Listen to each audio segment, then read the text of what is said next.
협동조합 행복농장에서 사회적 농업 확산을 위해서 지금 농림부 프로젝트를 수행하고 있는 김도윤입니다. 그래서 저희들이 정식으로 농림부에서 무슨 사회적 농업 중부지원센터라고 하는 센터를 개설한 것은 아니고 저희가 농장에서 사회적 농업 프로젝트를 진행하다 보니까 아무래도 중간 지원 조직으로서 해야 될 역할에 더 가깝기 때문에 좀 센터라는 명칭을 임의로 좀 사용하고 있습니다.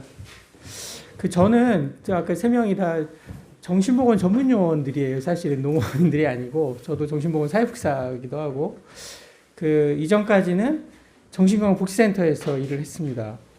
그리고 이제 왜 그러면 사회적 농업에 대해서 관여하고 있느냐면은 제가 이제 광역 정신건강센터에서 일을 할 때 2011년, 12년 정도부터 정신장애인을 위한 이런 사회적 농업을 생각을 했어요. 왜냐하면 이제 장애를 갖고 살아가시는 분들이 아무래도 사회적인 차별이라든지 낙인, 특히 정신장애인들은 낙인감이 더 있기 때문에 뭔가 이제 사회활동에 참여하고 직업을 얻는 게 너무 어렵다 보니까 그러면은 이제 농촌이라든지 농업활동에 참여하는 것은 조금 좀 장벽이 덜하지 않겠는가. 마스크를 쓰면서 얘기를 하니까 숨이 차네요. 네? 그러니까요. 농장을 통해서 정신장애인도 그냥 정말 내가 있어야 될 편안한 장소가 마련이 되고 조금 욕심을 내면은 그것이 또 농업이 직업이 되는 분들도 있으면 좋겠다. 그런 생각을 해서 1년 정도 준비를 하고 사회복지 공동모금에다가 이제 제안을 해서 2014년부터 이제 3년 동안 지원을 받아서 농장을 개소를 했습니다. 그래서 그때 처음에 키웠던 작물은 뭣도 몰라가지고 부추를 키웠어요. 망했죠. 부추는 아시겠지만 그냥 두면은 그냥 자르기만 하면 된다고 그래가지고 부추했는데 그게 아니더라고요. 네. 부추꽃도 필 때까지 어쨌든 그런 우여곡절을 겪다가 강의 내에 또 말씀드리겠지만 2016년도에는 정신건강복지센터에서 농장을 운영한다는 게 너무 어려운 일이고 일단 농사 자체에 전문성이 없기 때문에 아무리 전담 직원을 두고 농사를 짓는다 하더라도 한계가 있기 때문에 결국 이제 지역에 있는 농업 협동조합 그리고 이제 지역에 계신 농민들하고 결합을 통해서 협동조합으로 이제 독립했죠. 그리고 나서는 그 지역에 있는 농민들 중심으로, 농민들 주도로 이 행복농장이라고 하는 사회적 농장이 계속 운영되고 있고, 이후에 이제 그 정부 차원에서도 관심을 갖고, 치유농업, 사회적 농업이라고 하는 것이 한국에서도 이제 받아들여지고 정책으로도 추진이 되면서 그 다양한 이제 지원 사업을 받고, 이제 특히 이제 올해부터는 이렇게 사회적 농업을 확산하기 위한 거점 농장으로도 지정이 돼서 이렇게 이런 활동을 하게 된 것 같습니다. 그래서 오늘 드릴 말씀은 사회적 농업에 대한 국내외 사례, 그러니까 어떤 모양으로 농업에 특히 사회적 농업이 이루어지고 있는지를 말씀드리려고 합니다.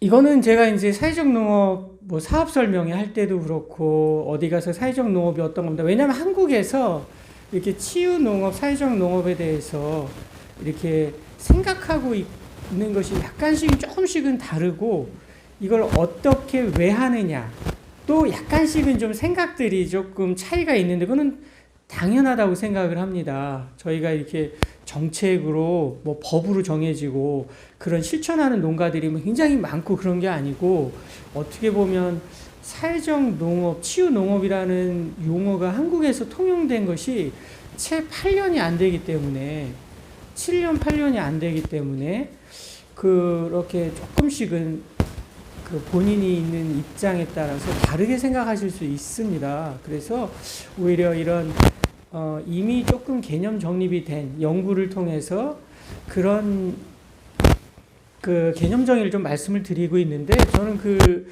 최근에 국제연합 식량농업기구에서 했던 이 사회적 농업에 대한 정의가 조금 더 쉽게 와닿는 것 같아서 이렇게 말씀을 자주 드립니다. 그래서 그때 이제 2016년에 뭐라고 이제 정의를 내렸냐면은 사회적으로 불리한 여건에 있는 사람들을 통합시키는 농업이다라고 이렇게 정의를 내렸어요. 그래서 그러면은 구체적으로 어떻게 통합시킬 거냐, 일자리나 돌봄이나 교육을 통해서 사회적으로 불리한 여건에 있는 사람들, 그래서 가장 편견이나 낙인이 없는 말 같아요. 뭐 사람에 따라서는 다 뭐 문제가 있고 불리한 여건에 있는 분들이 있잖아요. 우리가 막 사회적 취약계층 막 이런 식으로 이렇게 딱 이름 붙이지 않아도 그래도 그냥 제일 제가 무난한 용어라고 생각이 되면서 그래서 그 어쨌든 그 뭐 한국으로 와서는 막 저거를 뭐 이렇게 끌어안는 농업이다. 이렇게 사회적 취약계층을 끌어안는 농업이다. 이렇게 정의 내리기도 하는데 어쨌든 더불어서 같이 살아가자라고 하는 의미에서 이제 농업 활동을 실천하는 거죠. 그래서 이제 저도 이제 이거 앞에 정의만 갖고는 구체적이지가 않아서 그러면 구체적으로 그러면은 어떤 농업 활동이냐라고 했을 때 우선 가장 중요한 거는 계절과 절기에 맞는 농작업이에요. 그러니까 인위적으로 막 그 사회적 농업을 위해서 막 이렇게 인위적으로 만드는 게 아니라 때에 따라서 계절과 절기에 맞는 농작업을 같이 하는 거죠, 사실은. 그 농작업에 아까도 말씀드렸지만 자꾸 우리가 이제 그런 낙인을 주는 말을 보다는 그냥 생애 주기별 참여자가 뭐 그래서 그 최근에 치유농업에서는 뭐 전 국민을 대상으로 하는 농업활동 뭐 이렇게 얘기하기도 하니까 제가 뭐 아동부터 노인까지 누구나 이렇게 생애 주기별로 다양한 목적에 따라 어떤 분들에게는 그게 쉼과 스트레스 해소가 될 수도 있는 거고 어떤 분에게는 하루의 편안한 일상이 제공될 수도 있는 거고 어떤 분에게는 교육이 될 수도 있는 거고 어떤 분에게는 직업 훈련이 될 수도 있는 거고 어떤 분에게는 그거가 고용이 될 수도 있는 거죠. 그래서 다양한 목적에 따라서 농작업과 관련 활동에 참여하는 거. 그래서 꼭 농작업만 하는 거냐? 그거는 아니라는 거예요. 농작업도 있지만 농업과 관련된 활동이 굉장히 많지 않습니까? 목공도 있고요. 화분을 만드는 것도 있고. 그리고 심지어 재배했던 거를 가지고 파스타나 무슨 뭐 피자를 만들어 먹기도 하고. 뭐 아무튼 농작업과 관련 활동에 참여하는데 뭐 단순하다는 건 아니지만 이렇게 농작업이나 관련 활동에 참여하는 것뿐만 아니라 중요하게 생각하는 거는 사람과 사람과의 상호작용이에요. 그래서 이렇게 유대감이 형성이 되는 거잖아요. 그러니까 이 농민하고도 자연스럽게 유대감이 형성이 되고 또 참여자들끼리도 유대감이 형성이 되고 또 이웃 농장 간에도 유대감이 형성이 되고 마을 안에서도 유대감이 형성이 되고 그런 상호 교류가 매우 중요하다고 생각을 하는 거죠. 그냥 농작업과 관련 활동 참여하고 이런 상호 교류를 통해서 유대감을 형성하는 것. 그거를 통해서 결국에는 치유나 돌봄이나 교육이나 고용의 기회가 창출되는 것이 사회적 농업이 아니겠는가 이렇게 좀 풀어서 말씀을 드리고 있습니다. 뭐 다양한 이제 국외 사례들이 있지만은 그래도 이제 북서유럽 국가나 지중해 국가 이렇게 굳이 구분한 거는 아무래도 우리나라에서 그 사회적 농업에 대해서 처음 이제 연구를 했던 이제 한국농촌경제원의 김정섭 박사가 이제 주로 이렇게 분류를 하셔서 그거를 조금 전달해 드리는 건데 그 양반이 볼 때는 이 서유럽 북쪽에 그쪽에 있는 나라들과 이 지중해에 있는 이 나라들하고는 좀 차이가 있다는 거예요. 아무래도 그 기후만 차이가 있는 게 아니라 문화나 제도나 이 사회적 농업이 발전되어 왔던 맥락이 다르기 때문에 그래서 아무래도 그 좀 다른 면이 있는데 그래서 대표적인 나라들 그래서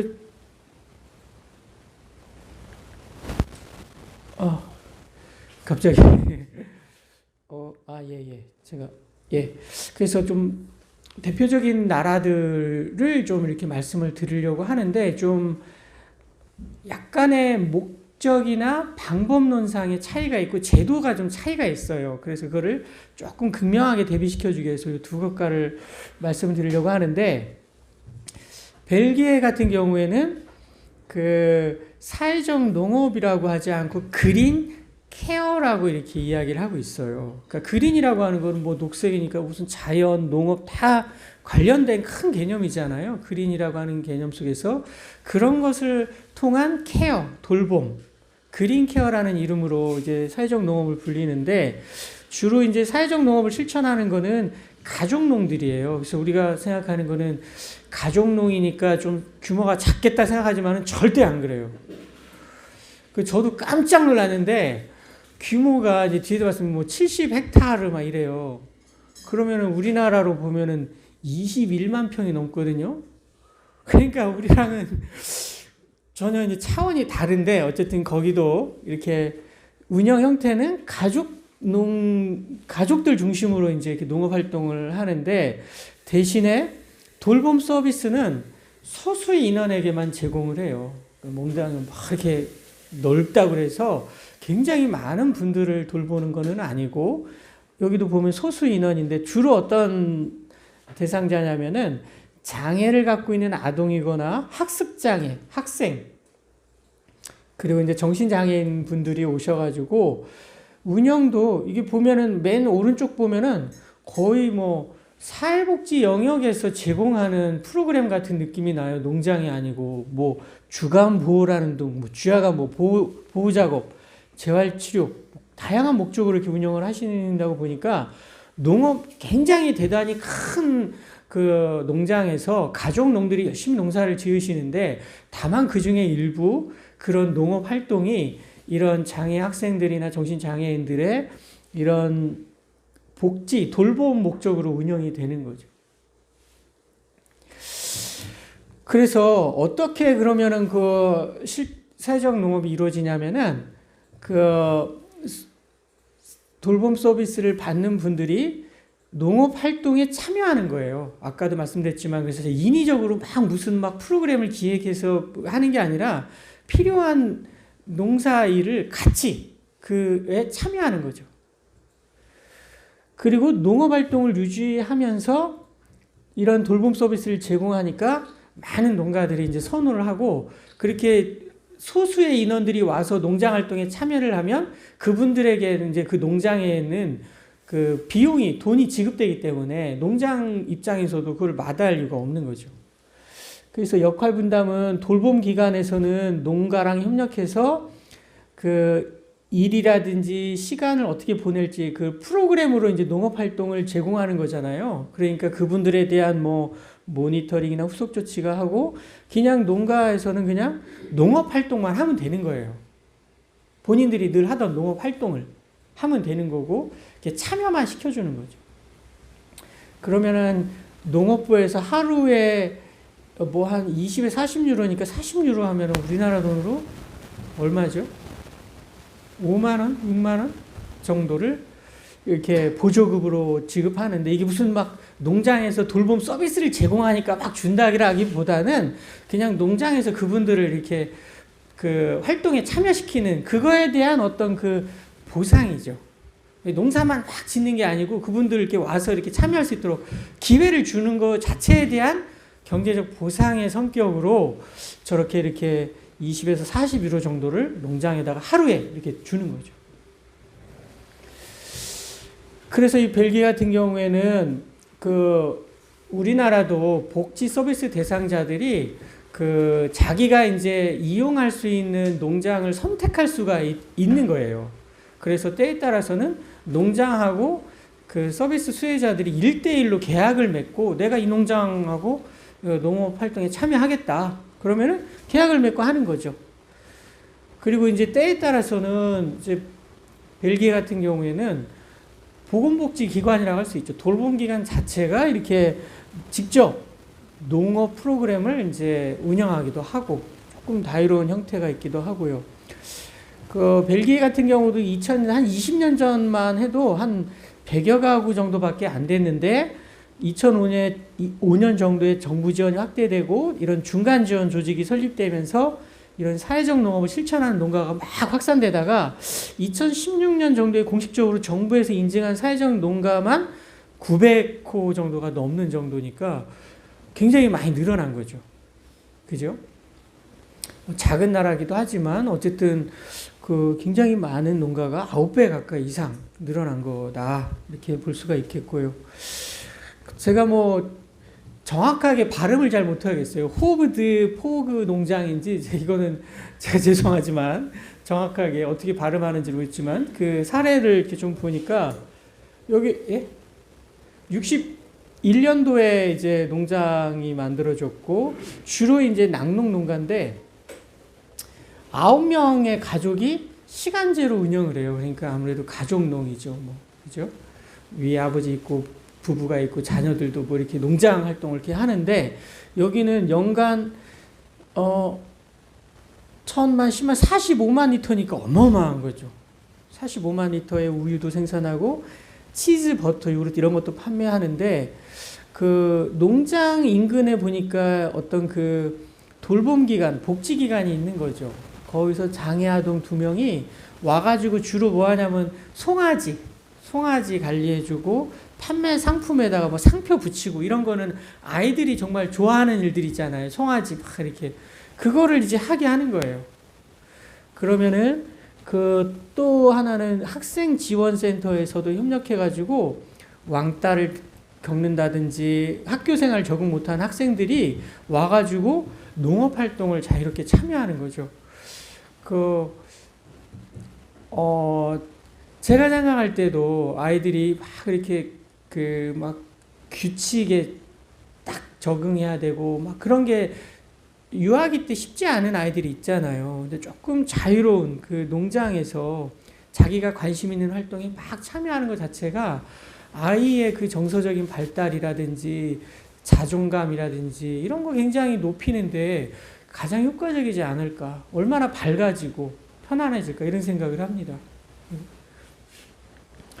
그래서 이거를 이렇게 조금 더 그 어떤 식으로 운영되는지를 그런 체계를 좀 이렇게 좀 분석해 보면 농장에서는 돌봄 기관하고 계약을 맺고 그분들이 이제 농장 가서 농업 활동에 하면은 농업부에서 그냥 그 보조금을 농장에다가 이렇게 지급하는 형태 뭐 이런 식으로도 운영이 되고 또 하나는 그냥 농장에서 복지기관에다가 공간만 주는 거예요. 공간만 내어주면은 거기다가 이제 조금 이제 보조금이 농업부에서는 좀 줄어들죠. 공간만 내어준 거니까. 그리고 이제 때에 따라서는 돌봄기관에서 저런 이제 농장을 직영하는 경우도 있고 그렇습니다. 이제 이탈리아로 가면은 이탈리아는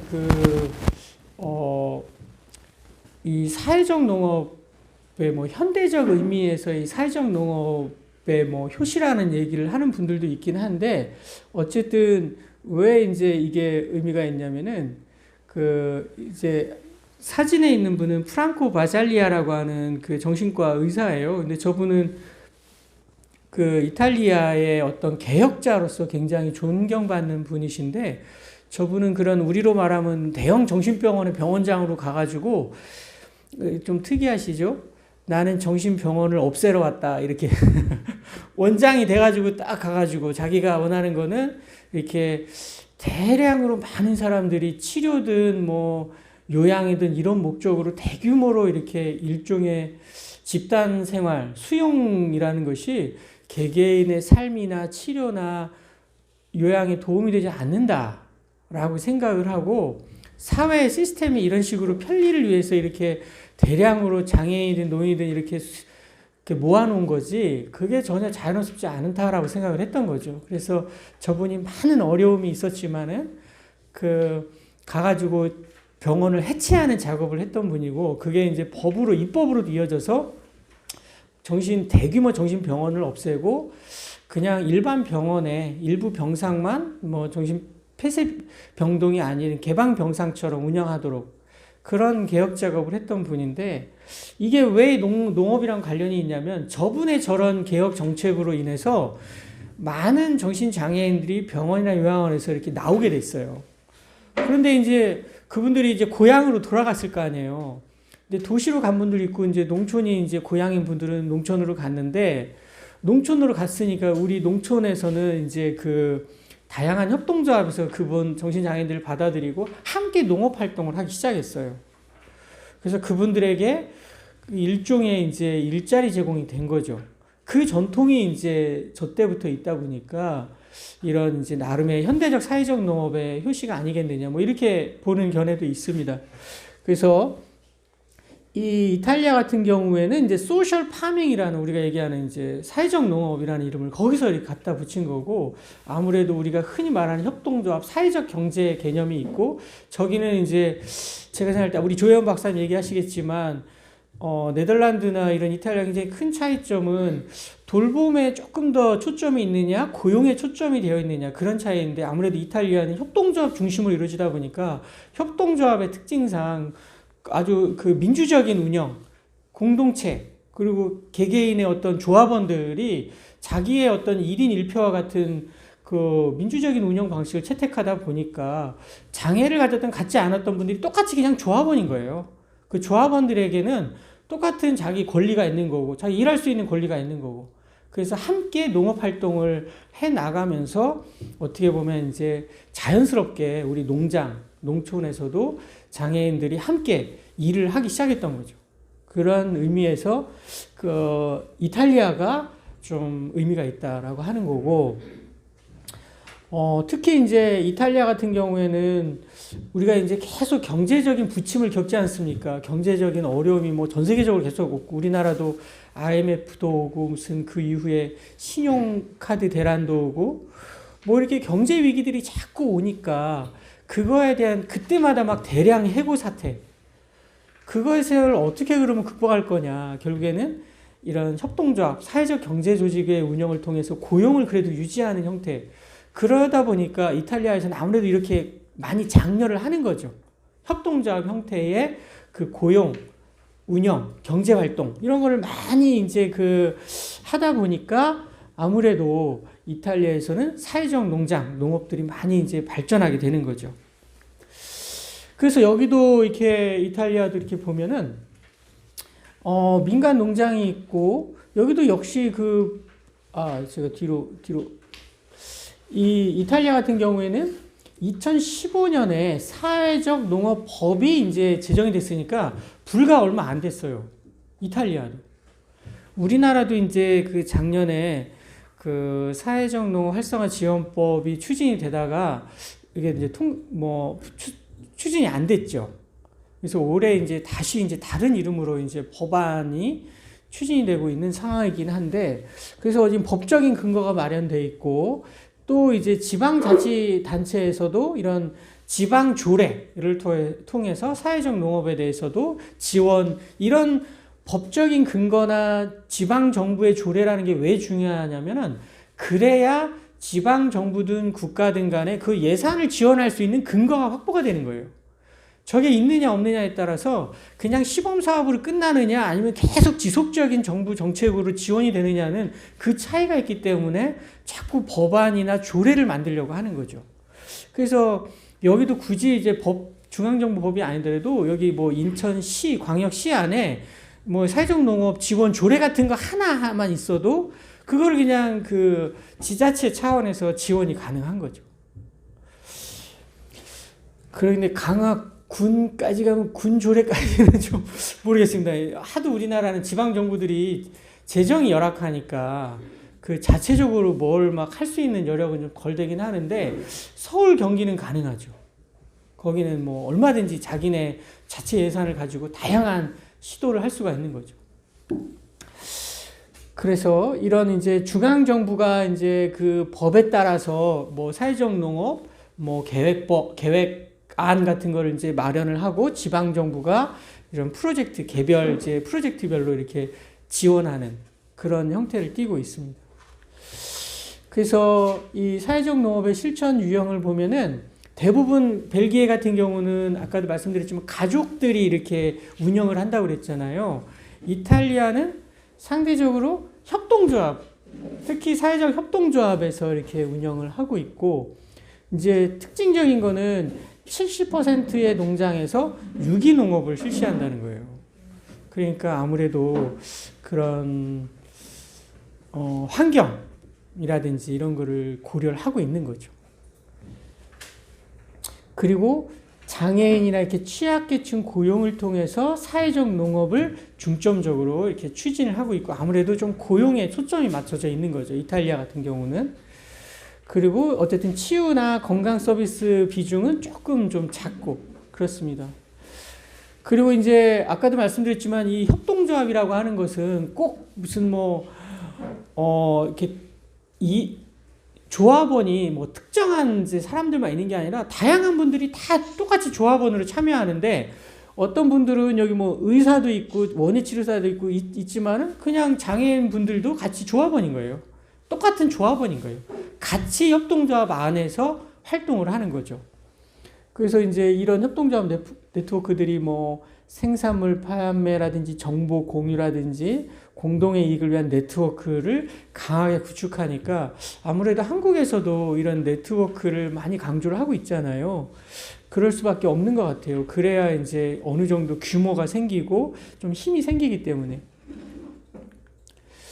그리고 이제 법안을 주로 보면은 그 사회적 농업의 유형을 어떻게 나눴냐면은 취약계층 고용형 사회적 농장도 있을 수 있고 지역사회에 필요한 서비스 제공형 사회적 농장이 있을 수 있고 치유나 건강 서비스, 환경이나 식품 교육을 시행하는 사회적 농장, 이런 식으로 사회적 농업의 유형을 좀 법에서 이렇게 좀 구분해 놨고요. 정부 지원에서는 아무래도 이렇게 사회적 농업을 실천하다 보면 농생산이 떨어지잖아요. 그러다 보니까 그 농산물 우선 구매 제도라든지 판매 지원이라든지 판매처를 일부러 설치를 해줘서 그 사회적 농업을 실천하는 농장들에게 직접 지원도 있지만 간접적인 지원도 있는 거죠. 판매처 설치라든지 우선권 부여한다든지. 그리고 이제 유럽 같은 경우에 공동 농업 정책, 농촌 개발 프로그램을 아무래도 유럽은 유럽연합 쪽에서 같이 이제 실행을 하다 보니까 그때 개발 프로그램을 통해서도 사회적 농장들한테 지원을 해주는 거죠.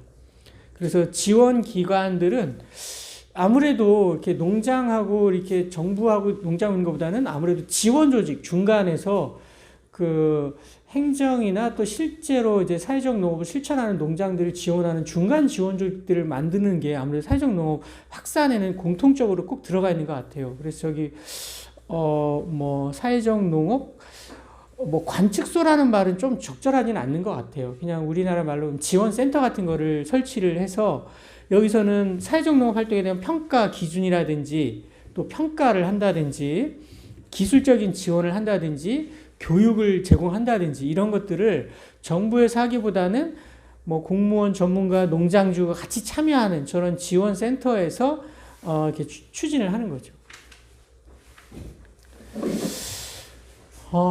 이제 이탈리아의 한 개 이제 사례들을 이렇게 조금 말씀드리려고 하는데, 여기는 78년에 만들어진 농장이고요. 여기도 아무래도 장애인들에게 일자리 제공을 위해 설립된 사회적 협동조합의 농장인 거죠.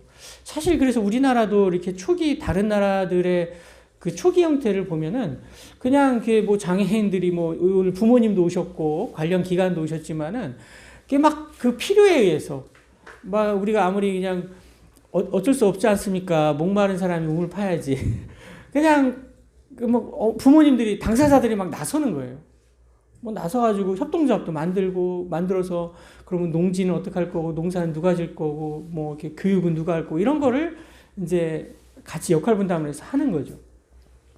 그래서 이제 50명 중에 조합원이 이제 38명이니까 조합원 대부분이 직원인 거죠.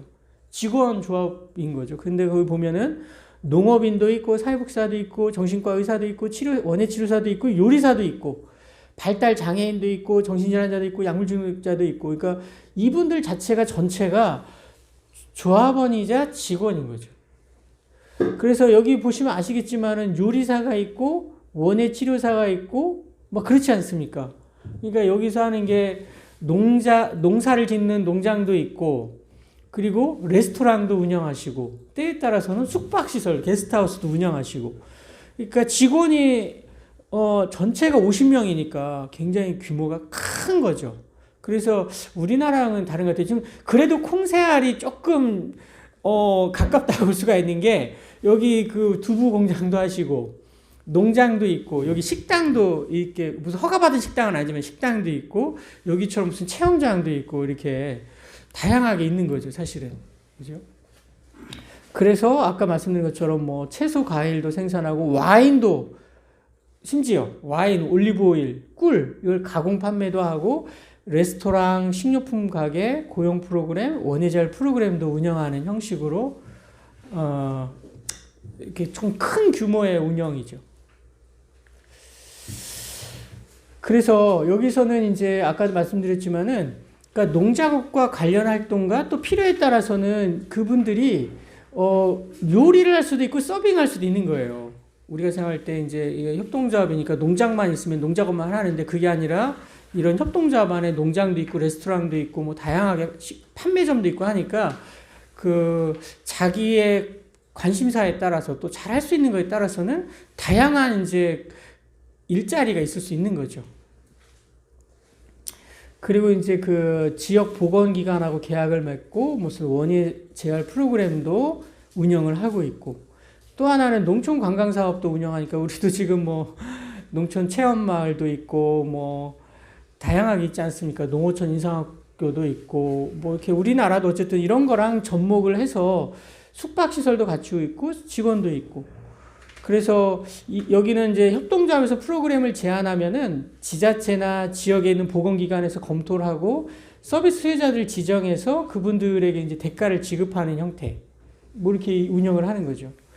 그래서 여기는 조금 복잡해요. 왜냐하면 아까도 말씀드렸지만 이제 다양한 형태의 그 고용이 이루어지다 보니까 어떤 데는 뭐 이거를 굳이 뭐 저희가 다 알 필요는 없지만은 이렇게 다양한 형태로 보조금을 지급하는 구조가 있다 이렇게 이해하시면 될 것 같아요. 하나 보면 이렇게 협동조합이 있고 협동조합 지자체에서 이렇게 지원을 해주지만은 지역의 보건기관하고 계약을 맺어서 이 대상자분들이 협동조합 안에서 돌봄 서비스를 제공할 수도 있고 자원봉사자로서 농업활동에 참여할 수도 있고 여기 보면은 그 직업 교육을 이 사회적 협동조합에서 제공할 수도 있고 또 여기에다가는 때에 따라서는 농장에서 직업재활 치료, 직업교육을 할 수도 있고 이런 식으로 어떻게 보면은 그 운영 체계가 구성이 되어 있고 또 뒤에 보면 또 다른 형식입니다. 그래서 여기 이 농장에다가 뭐 지방 자치단체에서 뭐 이분들을 고용하면은 임금을 여기서 지자체에서 이 농장으로 주기도 하고 뭐 여기 농장에다가 일반 시민들에게도 뭐 이렇게 정원이나 교육농장을 운영하기도 하고 여기 같은 경우에는 협동조합에서 여기는 지자체가 아니라 보건기관에서 직접 이 참여를 하면 여기다가 대가를 지급하기도 하고 굉장히 다양한 형태로 농장이나 협동조합에다가 그 대가를 지급하는 그런 체계를 갖추고 있는 거죠.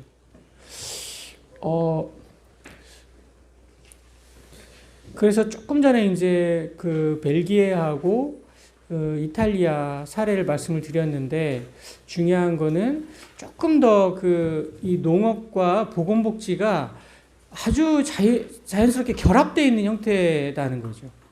그 조금 더 교류가 많고 다양한 목적에 따라서 돌봄이 될 수도 있고 뭐 고용을 목적으로 할 수도 있고 그런 형태가 실제로 현실에서 존재하고 있다 하는 거죠. 이제 국내 사례인데 제가 국외 사례 설명에 힘을 쓰다 보니까 시간이 한 5분 남았네요. 그래서 예? 그래요. 네, 예. 식사를 조금 늦게 하시면 되잖아요. 예, 알겠습니다.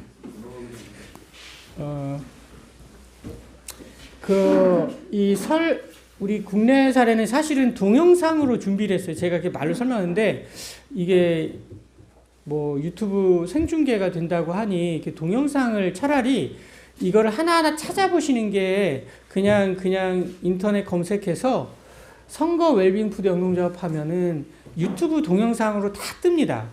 그러면 10분 이내에 다 친절하게 이분들이 어떻게 시작을 했고 어떤 구체적인 프로그램이 있고 어떤 목적을 갖고 있는지는 잘 나와요. 그냥 제 구두로만 잠깐 설명을 드릴게요. 전북 임실에 있는 선거 마을이라는 거는 마을 이름이 선거 마을이에요. 그래서 착할 선자에다가 그 머물 거, 지낼 거 해가지고 착한 사람들이 지내는 마을에서 선거 마을이에요. 투표 선거가 아니고. 그래서 이 선거 웰빙 푸드 영농조합 같은 경우는 그 대표자가 박미 대표신데 그분은 이제 그 범죄 피해 여성들을 위한 일종의 쉼터도 운영하시고, 치유 프로그램도 하시지만은 그 선거 마을에 사시기 때문에 지역에 계시는 그 노인들을 대상으로 본인이 이제 원예 치료사세요. 그러다 보니까 원예 치료사로서의 잘할 수 있는 거, 뭐 프리저브드 플라워라고 해서 보존하라고 하잖아요. 꽃 같은 거를 이렇게 막 그 영구 보존은 아니고 보존할 수 있는 꽃을 만들어 가지고 판매하는 거를 마을 노인들하고 같이 하는 거예요. 그래가지고 마을 노인들에게는 일종의 작은 일거리죠.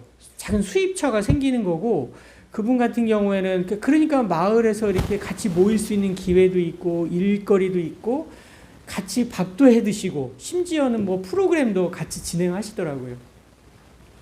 그래서 그 우리 지역에 있는 노인들과 또 범죄 피해 여성을 위한 농업 실천, 사회적 농업을 실천하는 곳이 이 선거 웰빙푸드 영농조합인데, 지금 말씀드린 것처럼 그냥 인터넷에 키워드 딱 하면은 바로 영상이 뜨기 때문에 좀 찾아서 좀 보시면은 훨씬 더 이해가 좋을 겁니다. 그리고 이제 이 교남 어유지 동산 같은 경우에는 발달 장애, 그러니까 원래는 복지 기관이에요. 돌봄 기관이었어요. 흔히 말하는 그 발달 장애인들의 이제 그 공동생활 시설이고 또 요양시설 같은 큰 규모의.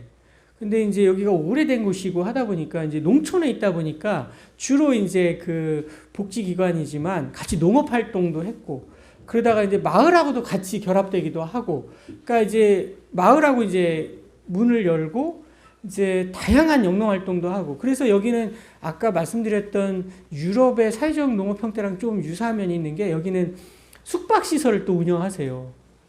가공시설도 있고. 그래서 굉장히 많은 발달 장애인들이 고용되어 있어요. 그래서 이 교남 어유지 동산 같은 경우에는 복지기관으로 시작했지만 지금 사회적 농업과 관련된 실천기관으로서도 굉장히 의미가 있고, 또 제주도에 가면은 일배움터라고 있어요. 거기는 이제 그 주로 카페도 하시고 그 꽃화원이신데, 거기는 왜 우리가 왜 그 도로에 보면 꽃 있지 않습니까? 길가에 있는 꽃들, 그거 이제 납품하는 이제 화원 운영하시는데 연 매출이 10억 정도가 된다고 그래요. 그러니까 발달 장애인들을, 거기도 역시 발달 장애인 대상인데 연 매출이 10억 정도 되다 보니까 발달 장애인의 고용 규모가 50명 뭐 이상.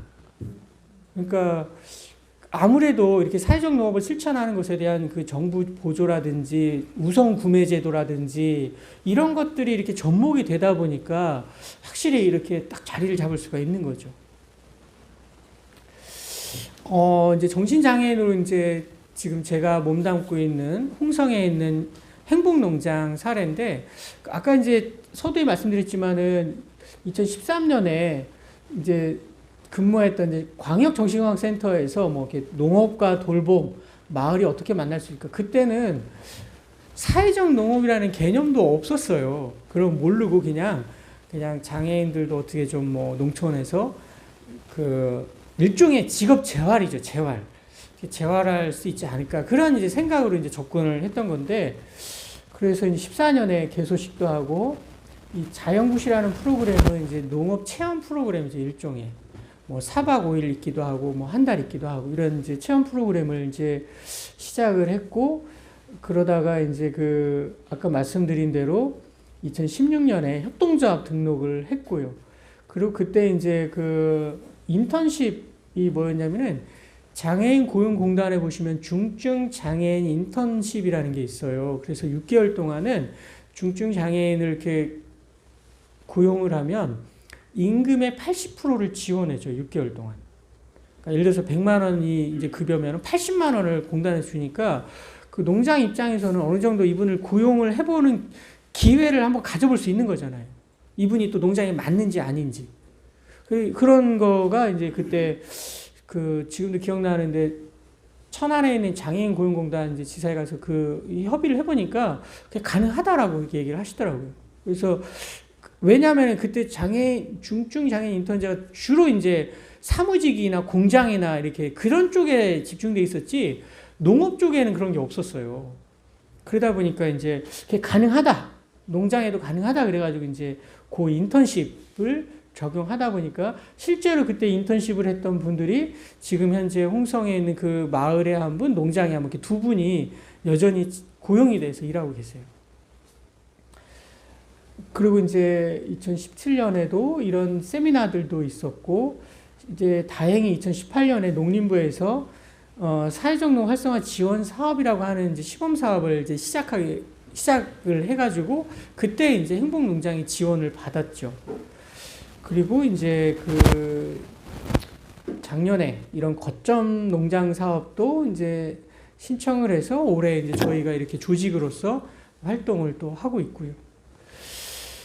그래서 이렇게 조금 뭐 도시화해서 보여드리면은 어쨌든 이런 체험 캠프도 있었고 1개월 재활과정도 있고 인턴십도 있고 그래서 고용으로 이어지는, 그래서 뭐 반드시 기계적으로 이렇게 돼야 된다 이런 거는 아니에요. 때에 따라서는 어떤 분들은 뭐 5일만 할 수도 있고 어떤 분은 이렇게 할 수도 있는 거고.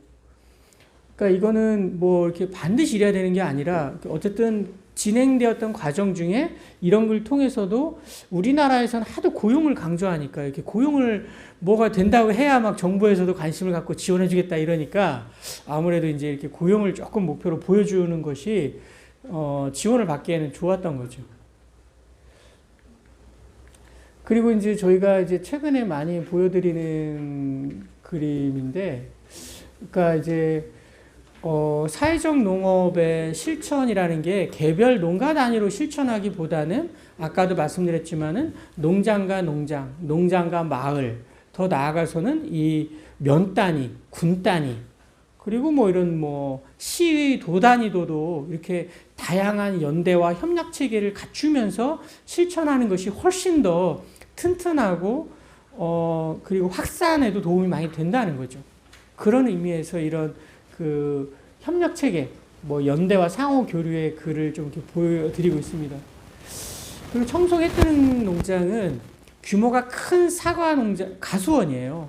근데 거기는 청년들을 대상으로 사회적 농업을 실천하고 있어요. 그러니까 우리가 꼭 뭐 노인, 장애인만 생각하지만 그렇지는 않아요. 뭐 청년이 될 수도 있고요. 그래서 청년들이 그 다양한 이제 농장에 와서 일을 배우기도 하고 뭐 어쨌든 뭐 농업과 관련된 다양한 활동들을 직접 경험할 수 있는, 그래서 이 청송에 이것도 역시 해뜨는 농장도 이것 다 그 한국농어촌공사 네이버 블로그라고 했지만은 이렇게 보면은 다 유튜브에 뜨기 때문에 직접 한번 보시면은 도움이 될 것 같습니다. 마지막 마무리만 이제 할 텐데 짧게 말씀드리면 이 사회적 농업이라는 게 농생산만 하는 게 아니라 농업에 다양한 기능이 있다고 이제 말씀을 드리는 거잖아요. 우리는 자꾸 이제 6차 산업이라고 해가지고 뭐 직접 뭐 그 판매까지 하는 거, 가공에서 유통, 판매까지를 자꾸 농민들이 다 하라고 6차 산업 얘기를 하지만 그 외에 이제 이런 돌봄 기능이라든지 교육 기능이 있다는 거죠. 그래서 이 사정이 다기능 농업과 보건복지 서비스라고 하는 것의 개념에 기초를 하고 있다는 이제 이야기들, 그리고 이런 이제 농업 생산과 보건 및 사회 서비스에 결합한 게 이 돌봄 농장이다라고 하는 정의들이 있습니다. 그래서 지금은 앞으로 필요한 거는, 지금 말이 조금 그런데 좀 예를 들어서 이런 것 같아요. 농장들이 우리는 어떤 사람들을 대상으로 왜 이걸 해야 되지? 이렇게 나름대로 이렇게 탐색하는 과정이 좀 필요한 것 같습니다. 그렇죠? 우리가 아무리 뭐 생각이 있다고 해서 다 할 수 있는 것도 아니고 우리 농장, 우리 농장의 규모, 여기 참여하는 사람들, 또 우리의 생각은 어떤 사람들과 함께 할 수 있을까 이렇게 탐색을 하다가 우리가 다양한 분들과 이렇게 뭐 이렇게 농장에 와서 이렇게 농사를 같이 져보기도 하는데 그러다가 선택과 집중을 해야 될 때가 있을 것 같아요. 그래서 우리 농장은 뭐 어떤 분들을 대상으로 하는 것이 더 적합하고 유리하겠다. 그러면 그분들을 선정을 하고 목표와 비전을 만들고 구체적인 내용인데 이 프로그램이란 것은 인위적인 거라기보다는 계속 강조하지만 자연스러운 절개에 맞는 농작업에 참여하는 거죠. 사실은 그 프로그램이라는 거. 그러면 농사를 짓는 분들에게 무슨 프로그램을 기획하고 막 실행하라 그런 건 아니라는 거예요. 오히려 자연스럽게 농작업에 참여시키는 것 자체가 프로그램이다. 그래서 최근에 한국에서는 뭐 유럽처럼 막 농장 규모도 크고 막 가족들이 다 있고 이런 게 아니다 보니까 그 대안으로서 마을 단위에서 이렇게 연계하면 어떠냐, 농장과 농장들끼리. 한 개 농장에서만 이렇게 참여시키는 게 아니라 A 농장, B 농장, C 농장, D 농장에서 필요에 따라서 이렇게 농장에서 협력해서 다양한 분들이 오실 수 있게 하는 게 어떠냐. 그런 이제 대안을 자꾸 이야기를 하고 있는 거죠. 그래서 사회적 농업의 추진 방법도 이런 거고. 그런 다음에 지역 단위에 보면 보건복지 기관들이 있다는 거죠. 뭐 아동복지센터도 있고 보건소도 있고 정신건강복지센터도 있고 장애인 복지관도 있고 노인복지관도 있고 뭐 다양하게 있는데 아까 우리 이런 과정이 꼭 필요하다는 거예요. 우리 농장에 맞는 분들. 그 다음에 정기적으로 이제 이런 농작업을 하다 보면 노하우가 자연스럽게 축적된다는 거죠. 그러면은 이 단순하게 이제 그 협력 체계가 이제 구조화된다는 거예요. 그래서 역할 분담인데 이런 보건복지 기관은 대상자들 저희가 농장에서 뭐 농사짓기 힘든데 막 어디서 뭐 막 모시고 오고 이런 거는 못 하잖아요. 누가 어디 있는지 뭐 이런 도움이 필요한 일 어떻게 알아요? 농장이 농사만 짓고 있는데. 그래서 이거는 이제 보건복지 기관에서 할 일이고 농장에서는 그분들과 함께 농작업을 하고 관계를 형성하는 거죠. 그리고 다만 이제 조금씩 이제 협력 체계가 이제 구조화되려면은 처음부터 이 기획하고 평가하는 것을 농장하고 복지기관하고 같이 해야 된다는 거예요. 그리고 나중에는 결국에는 이제 비용 지불의 문제인데 지금은 저희가 제도화가 아직은 안 돼 있기 때문에 농장에서 이분들과 함께 농사를 짓는다고 해서 어떤 보조금을 받지는 않고 지금 농림부에서 하고 있는 사회적 농업 활성화 지원 사업처럼 심사를 해서 선정을 해서 그분들에게 1년에 6천만 원씩 5년 동안 3억 원을 지원하면서 이렇게 하시도록 하고는 있지만 제가 생각할 때는 그러면 시범사업 끝나면 어떻게 할 거냐는 거죠. 그러니까 그래서 현재 또 이렇게 같이 아직 사회적 농업과 관련된 법안이 통과되지 않고 지방 정부의 조례가 없지만 지금 현재의 제도와 여러 가지 사업 안에서 연결할 수 있는 게 많이 있어요. 솔직히 말하면. 예를 들어서 아까 왜 사회서비스 제도 같은 것들도 바우처 기관에서 한 번은 외부 프로그램 같은 거 할 때 농장에 가겠다. 그러면 자기네가 받는 서비스 비용을 그냥 농장에다가 주면 돼요. 예를 들어서. 그리고 복지기관도 그렇고 보건소도 그렇고 자체적으로 프로그램을 위한 책정된 예산이 있어요. 그러면 우리는 이거를 뭐 꼭 내부에서만 뭐 교육 뭐 강사 부르고 안에서 무슨 프로그램 뭐 이런 게 할 게 아니고 그냥 농장에 와서 하겠다. 그러면 농장에서 진행을 하면 여기다가 프로그램 비용을 여기 농장에 주면 되는 거예요. 그래서 아무래도 사회적 농업은 개별 농장보다는 뭐 농업회사 법인이라든지 협동조합이라든지 이렇게 좀 법인체가 있는 게 좀 좋은 거죠, 사실은. 그래서 꼭 우리가 제도화가 아직 사회적 농업 제도화가 안 됐으니까 뭐 못하는 거 아니야. 그렇지는 않아요. 왜냐하면은 우리나라는 보건복지 제도가 발전돼 있어. 거기는 또 예산이 있어요. 그거를 농장에서 자연스럽게 아까도 말씀드린 연계하고 협력 체계를 구조화하고 그래서 비용을 받는 것까지도 같이 협의를 하면 지금 뭐 이렇게 완전히 우리가 충분하진 않겠지만은 현재도 얼마든지 연결해서 실천을 할 수가 있다는 거예요. 지금 말씀드린 예들이에요. 지금 바로 쓸 수 있는 거. 아까 말씀드린 중증장애인 지원고용제도, 지역 맞춤형 취업지원제도 이런 거를 활용하면 된다 이거죠. 그럼 오시면 돼요, 농장에. 그리고 보건복지부에서도 무슨 발달장애인 주간활동 방과후 돌보면 이걸 농장에서 한다 이거예요. 여기 이제 그리고 뭐 직업자율 훈련 수당 같은 거. 교육부에서도 이런 교육복지 우선 지원 사업, 바우처 지원 사업 이런 것들이 있다는 거죠. 그래서 이런 것들을 연계할 수도 있고 이제 결국에는 제도화라고 하는 부분은 뭐 저희가 굳이 뭐 여기까지는 말씀드리지 않겠지만 궁극적으로 가는 거는 이렇게 제도화가 돼서 자연스럽게 농장에서 이제 사회적 농업을 실천할 때 그것에 대한 뭐 보상으로서 대가로서 비용을 청구해서 받을 수 있는 이제 법적인 장치가 마련이 되면 제일 좋을 것 같습니다. 그러면 저는 여기까지 사회적 농업의 국내 사례에 대해서 말씀드리도록 하겠습니다. 예, 감사합니다.